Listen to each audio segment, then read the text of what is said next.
नरसिंह भगवान के, बोल नरसिंह भगवान के।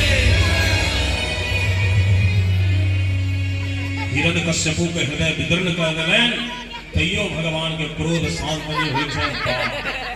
अब ठाकुर जी कते क्रोध में चलखिन जे देवता सब कह के लक्ष्मी जी के सरकार सामर्थ्य ने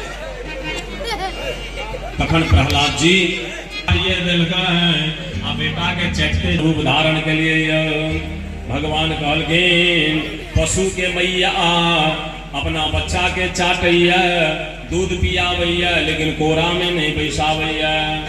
अब मानव के मैया कोरा में बैसावैया दूध पियावैया लेकिन चाटैया नहीं।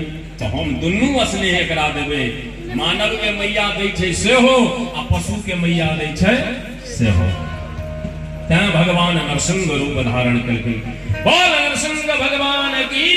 भगवान का प्रहलाद जी कहलखिन सरकार आब एगो बात कहूं।